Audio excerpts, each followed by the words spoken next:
कार्तिक मास की एक बड़ी आनंदमयी कथा कभी कभी पूज्य पिताजी सुनाते हैं अपनी कथाओं में। रोहिणी, यशोदा आदि समस्त गोपियां यमुना जी में दीप दान कर रही थी। तो दीप छोड़ती जा रही थी और यशोदा मैया खूब लाला की लंबी आयु हो, मेरे लाला को कभी बल छीण ना होवे, मेरे लाला के खूब सारे ब्याह जाएं, ऐसे ऐसे करके दीपदान करती जा रही थी। दूर यमुना जी में पैर लटका के बैठे श्याम सुंदर नंद नंदन यमुना जी को अपनी मंगलमयी अनावृत चरणों का सुख प्रदान कर रहे थे। तभी ठाकुर जी क्या करते कि जो दीप दान कर रहे थे, जो दीप बहते हुए जा रहे थे, तो जो एकाध उनके चरणों से आकर के टकरा जाता, उसको ठाकुर जी अपनी भुजा से उठा के अपने बगल में रख लेते। रोहिणी जी इस दृश्य को देख रही थी, लाला के पास गई, बोले लाला ये तू कहा कर रहा है? सब ब्रजवासी गोपियां सब मिलकर के दीपदान कर रही हैं और तू उनको उठा उठा करके अपने बगल में रख तो जा रहा है। ठाकुर जी बोले मैया गौरते देखो, सबरे दीपकन को ना उठाए रहो, कछु बह रहे हैं यमुना जी में, लेकिन जो दीपक बहतो वह मेरे पामन से आके टकराए जावे, मेरे चरणन से आके लग जावे, मैं वही को उठा के बगल में रख लूं। कहने का अभिप्राय, इस संसार रूपी भव सागर में हम सब दीप के समान बह रहे हैं, सब इस संसार की शोभा बढ़ा रहे हैं। जिस प्रकार दीप यमुना की शोभा बढ़ाते हैं, इसी प्रकार हम आप सबसे भी इस संसार रूपी भवसागर की शोभा बनी हुई है। ठाकुर जी सबको नहीं उठाते, जो बहता बहता उनके चरणों से टकरा जाता है ठाकुर जी उसको उठा लेते हैं, बगल में रखते हैं, सबको नहीं उठाते। ठाकुर जी कहते हैं तुमसे संसार की शोभा बनी रहे इसलिए दूर वाले तुम बहते रहो, जो बहता बहता मेरी ओर आ जाए मैं उसको उठा करके अपने बगल में रख लेता हूं। ठीक उसी प्रकार वृंदावन में हजारों लोग, लाखों लोग आते हैं, लेकिन वृंदावन सबको स्वीकार नहीं करता।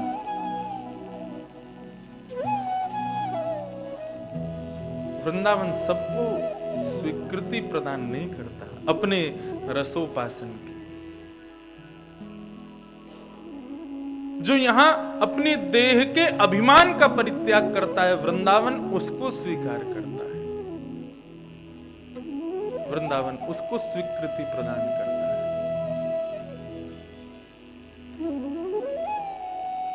आजकल वृंदावन की रसोपासना के कई युवा भी चकोर बन चुके हैं, प्रयास करते हैं कि हम वृंदावन की रसोपासना में लगे रहें। श्री किशोरी जी के सुंदर गुणानुवाद, श्री राधारमन लाल जी के मंगल गुणानुवाद, मंगल कथा प्रसंगों को श्रवण में सब युवाओं की रुचि बन रही है, देख के आनंद आता है। तो वृंदावन में रहें तो कैसे रहें? बोले भ्रातः तिष्ठ तले तले विटपिनाम ग्रामेषु भिक्षाम अटः। एक दिन, केवल एक दिन इस तरीके से रहना तो चाहिए वृंदावन। कैसे रहें? बोले एक दिन अपने हलवाइयों से बढ़िया ये सुबह सुबह तंदूर के पराठे जो आप लोग रोज उड़ाते हो, एक दिन ये मत पाना। एक दिन ये बढ़िया सुंदर घी में बनी सब्जी आदि बढ़िया मसालेदार रोटी सब्जी इनको मत पाना। एक दिन क्या करना, भीतर वृंदावन में जाना और किसी नैष्ठिक ब्रजवासी के घर जाना और वहां जाकर के अपनी अंजलि फैला करके उसके घर में जो प्रसाद बना हो उसको स्वीकार करना। जब प्यास लगे तो क्या पीना? बोले यमुना जी का जल पीना। आप कहोगे यमुना जी का जल तो आजकल ऐसा है नहीं कि उसको खूब सेवन किया जा सके। वृंदावन में नल टोंटी और हेडपंप जहां भी लग रहे हैं ना, सब में यमुना जी का ही जल है, उसका पान करना। भोजन क्या करना? ब्रजवासी के घर से भिक्षा मांग के खाना। अरे महाराज भिक्षा मांगने में शर्म कैसी? ठाकुर जी तो यहां से भिक्षा भी नहीं मांगते थे, ब्रजवासी के घर में जबरदस्ती घुस के खायाते। ब्रजवासी खूब प्रयत्न करते रोकवे को, लेकिन ठाकुर जी अदबद के भीतर घुस जाते। भाभी जी आज कहाँ बनो है, पूछ लेते। लाला आज सत्यनारायण भगवान की कथा के काजे पंजीरी भोग मनो है, ना दो के आ जाइयो, कथा सुनियो, भगवत पंजीरी भोग मिलेगो। ठाकुर जी तो उमड़ गए, बोले अब ही खाऊंगो। सत्यनारायण जय जय नाय, जय जय मैं हूं, मोकू खवाओ। ऐसी ऐसी लीलाएं ठाकुर जी इस ब्रज में करते हैं। तो यहां तो कहा है कि ब्रजवासी से मांग करके पाओ। ठाकुर जी तो बिना मांगे जबरदस्ती पा लेते थे। ग्रामेषु भिक्षामट स्वच्छंदम पिबयामुनम जलमलम। देखो जो बात मैं कह रहा हूं ये करने को तो कोई बहुत बड़ा कोई क्या कहेंगे उसको, बहुत बड़ी कृपा होगी राधारमन जी की जो ये लीलाएं कर सके। लेकिन फिर भी सुन लो, क्या पता कभी इच्छा हो जाए करने की। तो ग्रामेषु भिक्षामट और स्वच्छंदम पिबयामुनम जलमलम, वृंदावन का जल पियो। चीराणी कंथाम कुरु, वृंदावन में ज्यादा सज धज के संवर के मत रहा। वृंदावन में थोड़े साधारण बन के रहो। हमारे हरिदास परंपरा के वैष्णव भक्तों को हम जब देखते हैं आनंद आ जाता है। पूरे मुंह में केवल आंख दिखेंगी, पूरा चेहरा नहीं दिखाई देता। ब्रज रस से महाराज माथा, नाक, गाल सब को लेप लेते हैं। कैसे सरल बन के रहते हैं। ज्यादा सज धज के संवर करके नहीं रहते वृंदावन में रहने वाले लोग, साधारण रूप में रहते हैं। हरिदास परंपरा के वैष्णव भक्त इस प्रकार से मुख पर ब्रजरज लेप लेते हैं और फिर बिहारी जी का दर्शन करने जाते हैं। उनसे पूछो कि ऐसे क्यों रहते हो? बोले कि हम ऐसे हवा से बन के रहें तो लाला हमको देख के खुश रह जाए, हमको देख के मुस्कुरा जाए, हमको देख के हंस जाए।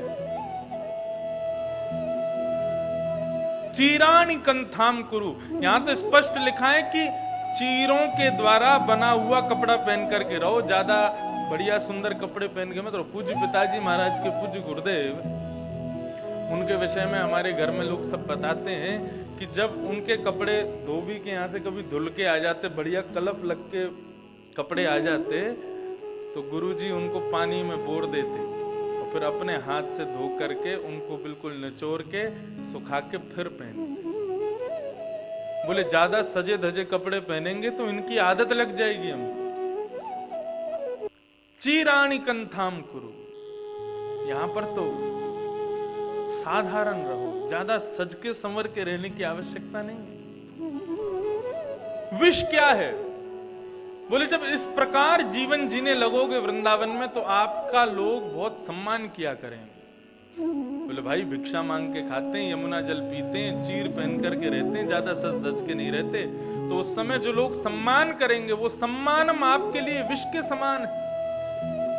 और नीचपुमानम क्षुधा, यदि कोई आपको यहाँ पर दो गलत बात कह दे, आपको गाली दे दे, आपको धक्का दे दे, कुछ अपशब्द कह दे, तो उसको अमृत समझना। अरे भैया ब्रजवासी ने ठाकुर जी डांटवे में नहीं छोड़े, यदि वही डांट हमको पड़ जाए तो ये तो हमारे लिए सम्मान की बात है। ठाकुर जी को गारी देवे में पीछे ना रहे। में एक बार ब्रजवासी गए दर्शन करने द्वारिकाधीश का। बोले देख के आमे भैया हमारे ब्रज को, लाला राजा बन के बैठो, देखें तो सही कैसा बैठो है। द्वारिका दर्शन करने के लिए गए तो शंख चक्र गदा पद्मधारी श्रीमन नारायण भगवान द्वारिकाधीश राजाधिराज महाराज के रूप में बैठे। दो ब्रजवासी दर्शन कर रहे थे। तो देखियो कैसे माटी को मथौना बन के बैठो है। समझ में आ रही बात? ब्रजवासी कहने लगे देखियो कैसे माटी के मथौना बन के बैठो है। हमारे ब्रज में देखो कैसी मुस्कुराते रहेगो, हाथ में बंशी लेके त्रिभंग लली बन के खड़ो रे, और यहाँ पे बिल्कुल सीधो खड़ो जैसे कोई नेशनल एंथम गा रहे हो, बिल्कुल अटेंशन, सीधे खड़े हैं द्वारिकाधीश। ठाकुर जी के नेत्र तो दिखाई नहीं देते द्वारिकाधीश के, नीची नजर करके खड़े। जय जयकार बोल रही थी, बोलो द्वारिकाधीश की जय, बोलो राजाधिराज की जय। जय जयकार गाए जा रहे हैं, कृष्ण कन्हैया लाल की जय, गोवर्धन नाथ की जय, सब जय जयकार गा रहे थे। लेकिन ठाकुर जी नीची नजर करके और ऐसे ही खड़े हुए थे बिल्कुल। दो ब्रजवासी पहुंचे, ब्रजवासी बोले यार हमारो लाला ऐसो रूठो रूठो खड़ो है, हमारो मन खुश ना है रो या को देख के। बोले कहा करोगे? बोले एक जय जयकार ऐसो तो बोले कि या कि आंख ऊपर रह जाए, देखने लगे भाई कौन सा बोल रहा है। बोले कहा बोलेगो? बोले किशोरी जी के पिताजी को नाम क्या है, राधा रानी के पिताजी को नाम क्या है? बोले वृषभानु। तो ब्रजवासी बोले बोल वृषभानु के जमाई की, वृषभानु के जमाई की जय जैसे बोली सो द्वारिकाधीश के नेत्र ऊपर है। भाई कौन आया है, ये वृषभानु का जमाई कौन बता रहा है? ब्रजवासी बोले जय वो है गए दर्शन है गए, लाला अब प्रसन्न रहे, अब खुश रहे। तो ब्रजवासी तो महाराज ठाकुर जी से ऐसी लीला करते हैं। यहाँ के ब्रजवासी यदि आपसे दो शब्द कुछ कड़वा बोल दें ना, उस दिन समझ लेना आज बिहारी जी बहुत खुश हो गए हमसे, क्योंकि जितनी गारी बिहारी जी खामे वहां तो एक आध हम में पड़ जाए ब्रजवासी की तो अपना सौभाग्य मानियो। नीच पुमानम शुद्धा, यहाँ तो कोई अपशब्द कह दे तो उसको अमृत के समान समझो। श्री राधा मुरली रवो ब्रज सखे वृंदावनम मात्यज। जो व्यक्ति इस प्रकार भिक्षायाटन करके, इस प्रकार यमुना जल पी के, इस प्रकार ज्यादा सज धज के ना रहता हो और यहाँ पर ब्रजवासियों से उल्टा सीधा सुनने में ही प्रसन्न होता हो, सम्मान की ज्यादा इच्छा ना रखता हो, वृंदावनम मात्यज ऐसा कहते हैं। वृंदावन फिर उसको पकड़ लेता है, उसको स्वीकार कर लेता है, फिर वृंदावन उसको कभी नहीं छोड़ता। तुम चाहोगे भी ना कि मैं वृंदावन से बाहर चला जाऊं, काम से दिल्ली जाना है, मुक्तसर जाना है, लुधियाना जाना है, वृंदावन ऐसा पकड़ के रखेगा, ऐसा योग बनाएगा कि आप वृंदावन से जा ही नहीं पाओगे। आप यदि मन में विचार करो कि बहुत जरूरी काम से बाहर जाना है, बहुत जरूरी काम से दूर जाना है, और अगर आप चले भी जाओ तो अभी भी सोचना वृंदावन ने भी स्वीकार किया नहीं है। कितने भी बड़े काम आ जाएं, लेकिन किसी ना किसी कारण से, किसी ना किसी योग से आपका बाहर जाना ना हो पाए तो यही विचार करना वृंदावन ने हमको स्वीकार कर लिया, अब वृंदावन हमको जाने नहीं दे रहा है। बड़े बड़े संत संकल्प लेते हैं हम ब्रजवास नहीं छोड़ेंगे, हम ब्रज नहीं छोड़ेंगे, हम अब ब्रज में ही रहेंगे, लेकिन किसी ना किसी कारण से बाहर जाना ही पड़ता है। तो अंत में यही कहते हैं, बोले हम कितना भी विचार कर ले हम ब्रज को ना छोड़ें, लेकिन ब्रज जिसको चाहता है उसको स्वीकार करता है। ये बंधुओं गिरिराज पर्वत का जब आप दर्शन करें तो गिरिराज पर्वत में जो आप जो शिलाखंड देखेंगे, चिकनी चिकनी शिलाएं ऐसे लेटी हुई हैं गिरिराज पर, ये साधारण शिलाएं नहीं है।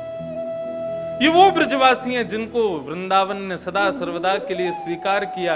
वे समस्त ब्रजवासी मानो गिरिराज जी से गले लग करके यहीं पर ही विराजमान है, वो छोड़ करके नहीं जाते। और तो छोड़ो, हमारे गिरिराज जी को आप बाहर ले जाके दिखाओ, वृंदावन से ब्रज से कभी बाहर नहीं जाते गिरिराज जी। तो वृंदावनम मात्यज, गिरिराज जी का जीवन देखो, गिरिराज जी की दिनचर्या ऐसी है जैसा बताया। ब्रजवासियों के घर का भोजन करते हैं, यमुना जल का पान करते हैं, मानसी गंगा का जल पान करते हैं या तो यमुना जल पान करते हैं। चीराणी कंथाम कुरु, गिरिराज जी ज्यादा वस्त्र आदि धारण नहीं करते, चीर ही धर दो उन पर, उसी में प्रसन्न रहते हैं। और सम्मानम कलयाति घोर गरलम, कोई ज्यादा सम्मान के प्रेमी नहीं है। गिरिराज महाराज का जीवन कैसा, इतने लोग परिक्रमा लगाते हैं, हवा चलती है, परिक्रमा लगाने वालों की रज में सदैव संलिप्त रहते हैं श्री गिरिराज जी।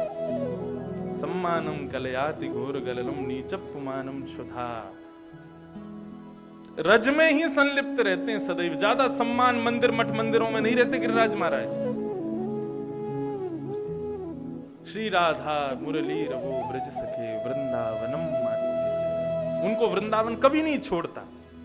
और यदि कोई चाहे कि मैं गिरिराज जी को ले जाऊं तो गिरिराज जी जाते भी नहीं है। तो इसलिए भैया ये वृंदावन है।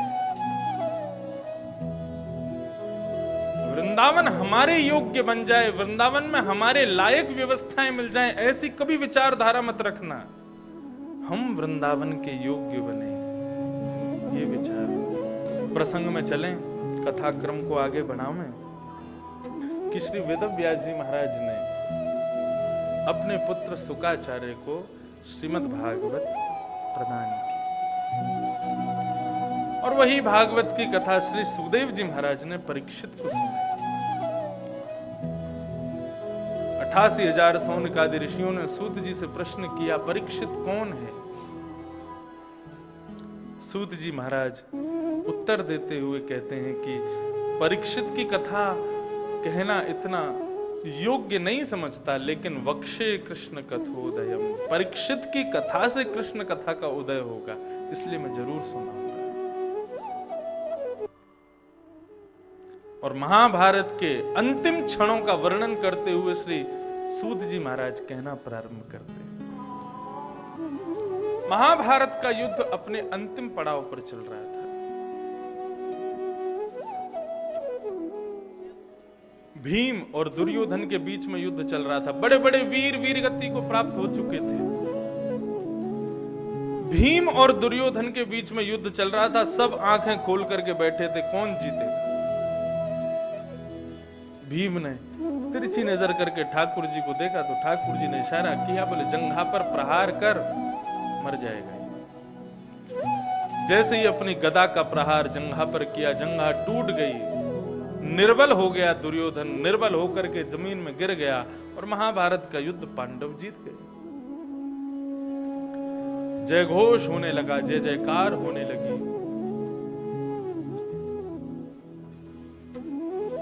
अर्धरात्रि का समय, दूसरे दिन समस्त पांडवों का राज तिलक होने वाला था। थके हारे पांडव सब सोए थे और वहां रणभूमि में अपनी टूटी हुई जंघा के दर्द से पीड़ित दुर्योधन रुदन कर रहा है। अपनी सेना को परास्त होते हुए सामने देख रहा है। अपने अपने अपने कुल को नष्ट होता हुआ दुर्योधन देखता है। तभी वहां गुरुपुत्र अश्वत्थामा, और अश्वत्थामा आकर के दुर्योधन से कहते हैं, मैंने पहले ही कहा था अपना सेनापति बना दो, लेकिन तुमने मेरी एक ना सुनी। कई लोगों को पदेशना बहुत होती है।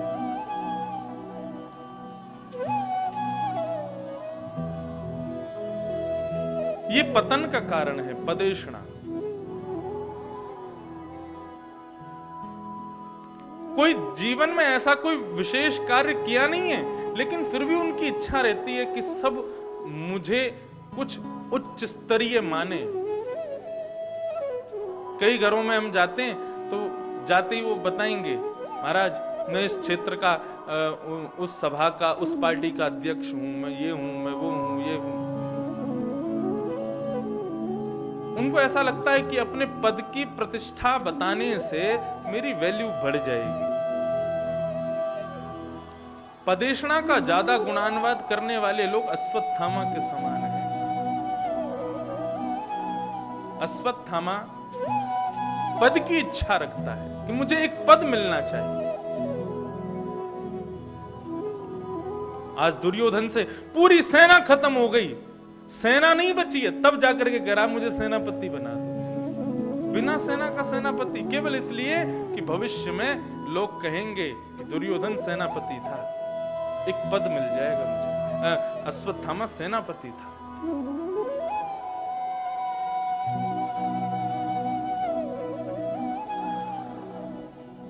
सेनापति।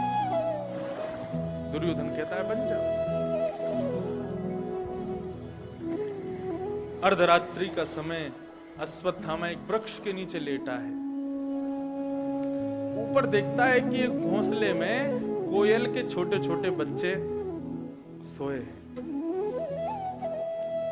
तभी एक उल्लू उड़ता हुआ आता है और आकर के उन बच्चों को मार देता है, कौवे को मार देता है, पूरे परिवार को नष्ट कर देता है। इस दृश्य को देखकर के अश्वत्थामा कहता है कि वाह, मेरे मन में जो चिंतन चल रहा था, मुझे गुरुदेव ने आके ज्ञान दे दिया। उसने उल्लू को अपना गुरु बना लिया। बोले क्या सीखा मैंने? बोले जीते हुए, उठे हुए, जागृत अवस्था के पांडवों को मारना तो मुश्किल है, लेकिन सुसुप्त अवस्था के पांडवों में मैं मार सकता हूं। इसी प्रकार जिस प्रकार उल्लू ने कोयल के पूरे खानदान को नष्ट कर दिया, ऐसे ही मैं भी सोते हुए पांडवों को मार दूंगा। पानी पियो छान के, गुरु बनाओ जान के। गुरु बहुत सोच समझ करके बनाना चाहिए। इस प्रकार एक बार एक व्यास जी कथा करने गए एक राजा के यहाँ। महाभारत की कथा कहकर के अब व्यास जी वापस आ गए, लेकिन अपने ग्रंथ को वहीं छोड़ आए, पोथी वहीं छोड़ आए। पत्नी ने पूछा कि कथा हो गई? बोले हाँ, राजा के यहाँ कथा हुई, पूरा परिवार बैठ के सुनता था। बोले दक्षिणा क्या मिली? बोले दक्षिणा और पोथी दोनों ही छोड़ आए हमको। बोले जाओ लेके आओ। ब्राह्मण बेचारा दोबारा लौट के गया तो राजा की बेटी मिली। बेटी ने ब्राह्मण को प्रणाम किया। बोले महाराज, आपने ऐसी कथा सुनाई कि मेरी शंका का समाधान हो गया। व्यास से कोई ऐसे बोलता है ना कि आपकी कथा से मेरी शंका का समाधान हो गया, या आपने मुझे बहुत अच्छी कथा सुनाई। व्यास की इच्छा होती है कि मैं पूछूं तूने अच्छा क्या सुना मेरी कथा। व्यास ने पूछा तुमने क्या सीखा कथा में? बोले मैंने तो अपना गुरु बना लिया सुभद्रा को। बोले कैसे? बोले अर्जुन से प्रेम करती थी, ब्याह आदि का योग कोई अच्छा नहीं बन पा रहा तो अर्जुन उसको भगा के ले गया। तो ऐसे ही मेरे को भी एक हमारा दरबान है, वो मुझको बहुत अच्छा लगता है। मैंने आपकी कथा में सुनकर के सुभद्रा को गुरु बना लिया, अब मैं भी उसके साथ भागने वाली हूं। कल को लोग यदि उंगली उठाएंगे तो कह दूंगी व्यास जी ने कथा में सुनाया था। व्यास जी बोले तुमको और कोई नहीं मिला पूरी कथा में कि सुभद्रा ही मिली? अपनी काम की चीज मिली बस। थोड़ा और आगे गए तो राजा का बेटा मिला। राजा के बेटे ने प्रणाम किया। बोले महाराज, आपने ऐसी कथा सुनाई कि मेरे तो नेत्र ही खुल गए। व्यास जी ने पूछा तुमने क्या सीखा? बोले मैंने तो कंस को गुरु बनाया। व्यास जी बोले कंस को गुरु बना के तुमने क्या सीखा? बोले कंस को गुरु बना के मैंने सीखा, कंस पूर्ण योगेन राजा बनने योग्य था मथुरा का, लेकिन उसका उग्रसेन बाप उसको राजगद्दी नहीं दे रहा था, तो उसने पिता को ही पकड़ के जेल में डाल दिया, खुद राजगद्दी पे बैठ गया। मैं भी ऐसे ही करने वाला हूं। मेरे पिताजी गद्दी छोड़े ही नहीं रहे हैं। व्यास जी बोले बहुत बढ़िया भैया, तुमने बहुत अच्छी चीज सीखी, बहुत बढ़िया। बोले कल को कोई कुछ कहेगा तो कह दूंगा व्यास जी ने कथा सुनाई थी। व्यास जी भागे। बोले कहां मेरी पोथी, मैं लेके चलूं यहां से जल्दी। तो रानी मिली। रानी ने प्रणाम किया। बोले अरे व्यास जी, मैं तो आपको धन्यवाद ज्ञापन कर ही नहीं पाई, आपने तो मेरे सारी शंकाएं दूर कर दी, मेरे सारे प्रश्नों का उत्तर मिल गया। तो देवी आपने क्या सीखा? बोले मैंने द्रौपदी को गुरु बनाया। बोले द्रौपदी से क्या सीखा? बोले द्रौपदी पंच कन्याओं में नाम आता है द्रौपदी का। प्रातःकाल उठ करके द्रौपदी का नाम लेने से दिन मंगलमय होता है। उस द्रौपदी का नाम लेने से मंगलमय हो जाता है दिन जिसके 5 पति हैं। मेरा भी एक पति से मन भर गया, अब मैं भी द्रौपदी के साथ 3-4 ब्याह और करूंगी। कोई कुछ कहेगा तो आपका नाम ले दूंगी, आपने कथा सुनाई थी। व्यास जी बोले मैं कहां फंस गया, मेरी पोथी कहां है? पोथी ढूंढते ढूंढते पहुंचे तो राजा के बिल्कुल बगल में पोथी रखी थी, राजा बैठा था। आइए आइए आइए व्यास जी, अरे आपने तो महाराज हमारे नगर को कृतकृत कर दिया अपनी कथा सुना के। मेरे परिवार के लोग दिन रात आपकी चर्चा करते हैं। बोले फिर से कथा कराओ, ऐसी सुंदर कथा कराई। बोले जी महाराज जी। महाराज मैंने आपकी कथा में एक गुरु खोजा। व्यास जी बोले बाकियों के गुरु तो सुनता आया हूं, कम से कम इसने तो कोई अच्छा गुरु बनाया होगा, तुमने किसको गुरु बनाया? बोले मैंने दुर्योधन को गुरु बनाया। व्यास जी बोले दुर्योधन से क्या सीखा? बोले भगवान कृष्ण शांति दूत बनकर के आए। भगवान ने कहा भाई 5 गांव दे दो पांडवों को, युद्ध मत करो। लेकिन दुर्योधन अड़ा ही रहा। सुच्चग्रैव न दास्यामि बिना युद्धेन केशव, सुई की नोक के बराबर भी जमीन हे केशव मैं बिना युद्ध के पांडवों को नहीं दूंगा। तुम 5 गांव की बात करते हो, युद्ध कर लें और पूरा भारत उनका, और युद्ध में हार गए तो निकल जाओ यहां से। राजा से ब्राह्मण बोले तो इसमें आपने क्या सीखा? बोले कि मैं समझ गया हूं आप क्यों आए हो, आप दक्षिणा लेने आए हो कथा की, लेकिन मैं भी आपको बता दूं विप्र देवता, बिना युद्ध के 1 रुपया भी नहीं दूंगा। दुर्योधन ने जैसे युद्ध किया वैसे ही मैं भी पहले युद्ध करूंगा, युद्ध में जीत गए तो दक्षिणा ले जाना। ब्राह्मण ने प्रणाम किया, बोले नहीं महाराज मैं तो बस पोथी लेने आया हूं, लाओ पोथी दे दो, मैं लेके निकल जाऊं यहां से। पोथी लेके वापस घर को भागे। जान बची सो लाखों पाए, लौट के बुद्धू घर को।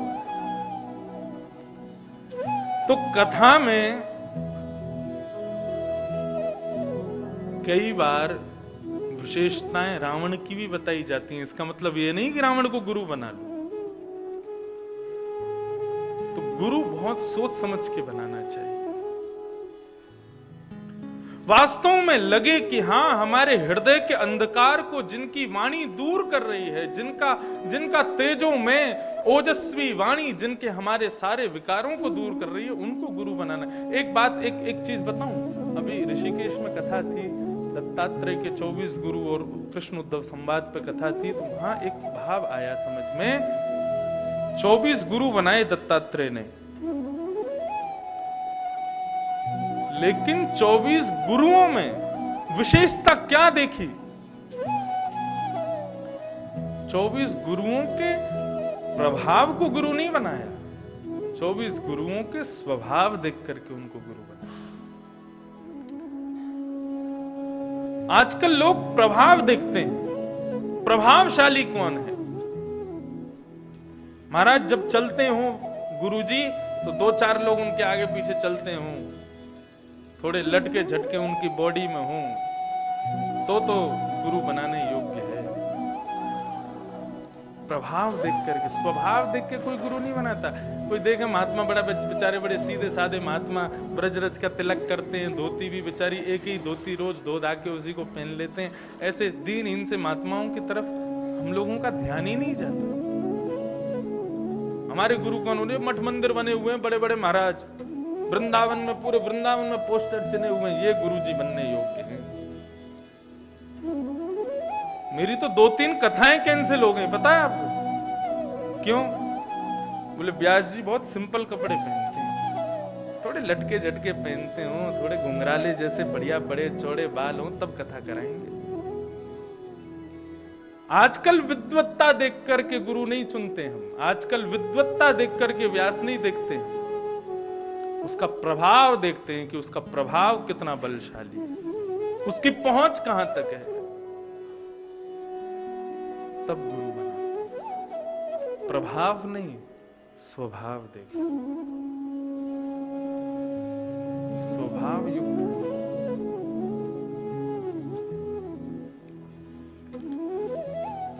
अश्वत्थामा ने उल्लू को गुरु बनाया, और उल्लू को गुरु बना करके उसने कहा कि जैसे इसने रात्रि में कबूतर कोयल के पूरे परिवार को खत्म किया, मैं भी जाकर के पांडवों को नष्ट कर दूंगा।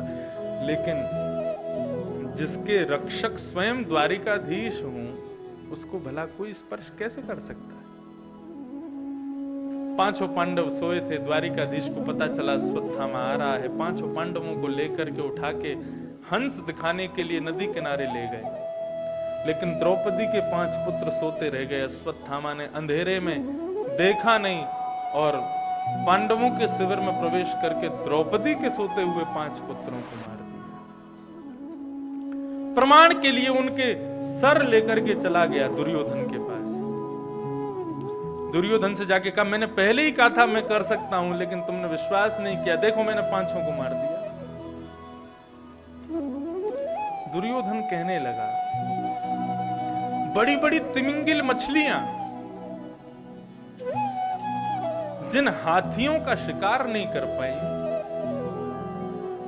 ये छोटे से बन के जीव के समान बलशाली अश्वत्थामा कहता मैंने 5 को मार दिया।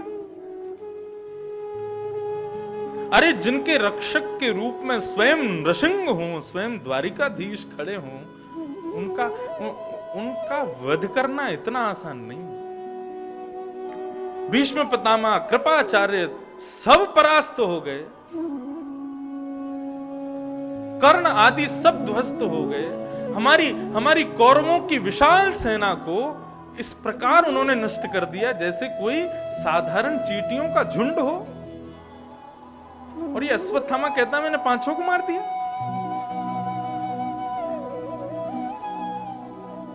मुझे पता था तुम विश्वास नहीं करोगे, इसलिए उनके मुख लेके आया हूं। बोले लाओ दिखाओ।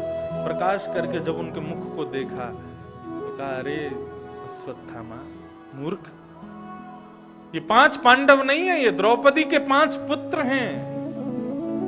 हमारे वंश के, हमारे कुरुवंश के वंशधर को धर हैं ये, तुमने मार दिया इनको। अब हमारे वंश में दूर दूर तक कोई पिंडदान करने वाला भी नहीं है हम लोगों का, तुमने हमारा वंश ही खत्म कर दिया। और इस पीड़ा में दुर्योधन ने अपने प्राणों का परित्याग कर दिया। प्रातःकाल समय हुआ, पांडवों के शिविर से रक्त की धार बहने लगी। द्रौपदी दौड़ी दौड़ी गई, अर्जुन गए, समस्त पांडव गए, द्वारिकाधीश गए तो देखा 5 बालकों के केवल धड़ पड़े हैं, सर नहीं। द्रौपदी रुदन करने लगी। अर्जुन प्रतिज्ञा लेने लगे, द्रौपदी तू रो मत, मैं वचन देता हूं जिसने भी इन 5 को मारा मैं जीवित नहीं छोड़ूंगा। ऐसा कहते हैं कि जब अर्जुन प्रतिज्ञा ले रहा था तो भगवान उसका हाथ पकड़ रहे थे। अर्जुन, क्रोध में निर्णय मत ले, दंड देगा ऐसा कह, मैं मार दूंगा, मैं मृत्यु दंड दूंगा, ऐसा संभाषण मत कर। बंधुओं, क्रोध में व्यक्ति का हनन क्यों होता है? क्योंकि हम क्रोध आते ही तत्क्षण उसकी प्रतिक्रिया देने लग जाते हैं। देखो, क्रोध आना गलत बात नहीं, क्रोध तो सबको आता है, संसार में आना ही चाहिए। शास्त्रों में वर्णन है, शिव महापुराण में तो लिखा है कि यदि क्रोध ना आवे व्यक्ति को तो क्रोध के बिना व्यक्ति शासन नहीं कर पाएगा, अपने कुल खानदान को एक तरीके से नहीं चला पाएगा यदि क्रोध ना करे। क्रोध तो होना चाहिए, लेकिन बहुत सूक्ष्म क्रोध होना चाहिए। एक दिन मैंने कथा में बताया था, जल के समान क्रोध हो। जल जितनी देर चूल्हे पे होता है गर्म होता है, चूल्हे से दूर करते ही स्वतः ठंडा हो जाता है।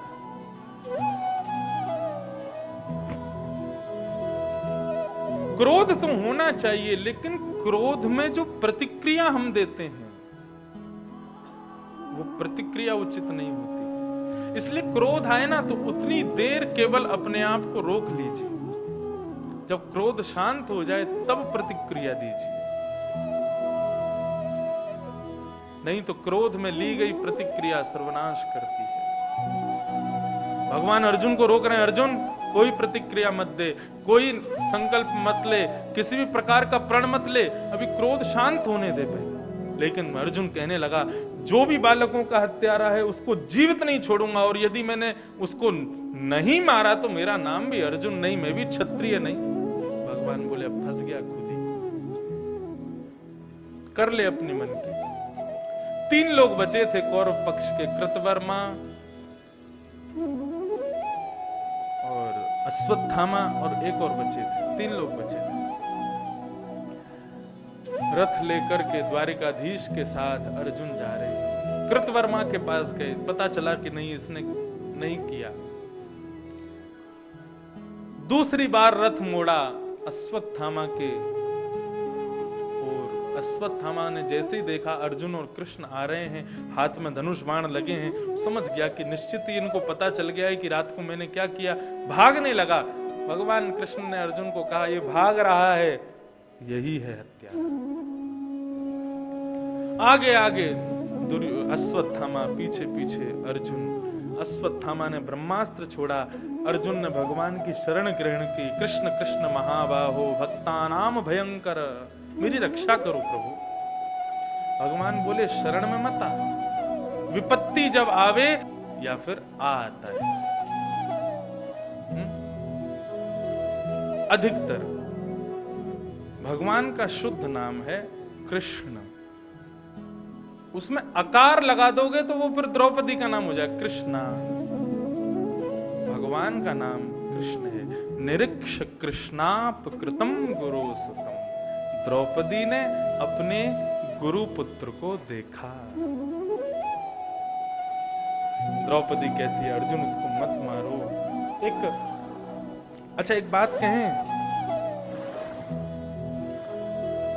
ठीक है, एक विनोद में मैंने ये बात कही कि वैकुंठ जाएंगे तो द्रौपदी मिलेगी, ऐसा तो नहीं है। मिलेंगे तो ठाकुर जी हैं, क्योंकि एक जगह लिखा है ना, भाव कुभाव अनख आलस हु नाम जपत मंगल दिस दस। ठाकुर जी का नाम उल्टा लो, सीधा लो, कैसा भी लो, लेकिन लो। लेकिन आज यदि पता चल गया है कि कृष्णा नहीं है नाम, अब अगर गलत लोगे ना तो फंसोगे, तो फिर द्रौपदी मिलेगी। जिसको नहीं पता है वो नाम ले रहा है तो कोई बात नहीं। पंजाब के लोग तो कृष्ण शब्द शुद्ध बोले ही नहीं पाते,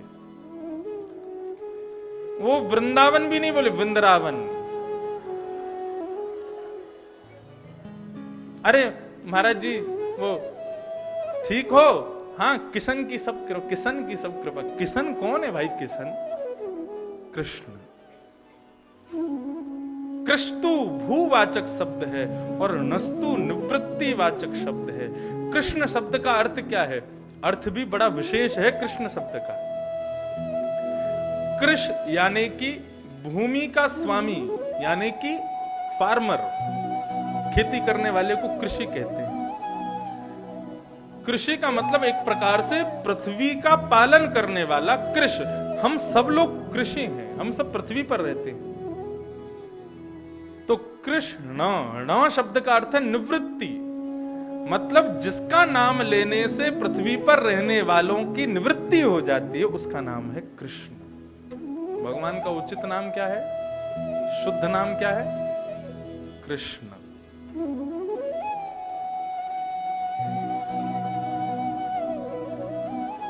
कृष्णा नहीं।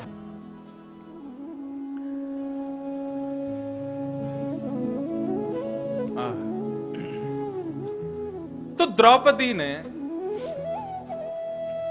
कहा मत मारो। द्रौपदी की बात पर सहमति दी किसने? युधिष्ठिर ने। मैं द्रौपदी के पक्ष में हूं, मत मारो। भीम कहने लगा, बोले आपने यदि इसको छोड़ दिया तो मैं मार दूंगा। नकुल सहदेव कहने लगे नहीं, हम भी द्रौपदी के पक्ष में हैं, मत मारो। प्रजा के लोग कहने लगे अरे अर्जुन तुमने छोड़ दिया तो इसको हम मार देंगे। सबकी बात सुनने लगे। अंत में भगवान कृष्ण कहते हैं, बोले अर्जुन वो सब बात छोड़। देख, पहली बात द्रौपदी कह रही है उसके बालक मरे हैं, तो द्रौपदी की बात का सम्मान कर, मत मार। अर्जुन तुम्हारे बड़े भाई हैं, अर्जुन की बात तो युधिष्ठिर तुम्हारे बड़े भाई हैं, उनकी बात का सम्मान तुमको करना चाहिए। और भीम भी तुम्हारे बड़े भाई हैं, तो भीम की बात भी माननी चाहिए। युधिष्ठिर कहते हैं मत मारो, भीम कहते हैं मारो, तो दोनों की बात का सम्मान करो। दूसरी बात, तुम राजकुमार हो, प्रजा की बात भी तुमको माननी तो चाहिए। प्रजा कहती है कि मार दो, तुमको मार देना चाहिए। और सबकी बातें एक तरफ रखो, तुमने प्रतिज्ञा ली थी कि इन बालकों का हत्यारा जो भी होगा मैं उसको जीवित नहीं छोड़ूंगा। अपनी प्रतिज्ञा पूरी नहीं करोगे? अपनी प्रतिज्ञा तुमको पूरी करनी चाहिए। क्षत्रिय यदि प्रतिज्ञा ले ले और पूरा ना करे तो उसको फिर नरक जाना पड़ता है। और यदि मेरी राय लेना चाहो तो मैं भी तुम्हें कुछ बता दूं। बोले हाँ आप बताओ। कैसा भी क्यों ना हो, उसको मारना नहीं चाहिए। मृत्यु दंड का अधिकार दो लोगों को नहीं है, एक तो ब्राह्मण को, दूसरा स्त्री को। मृत्यु दंड नहीं देना चाहिए,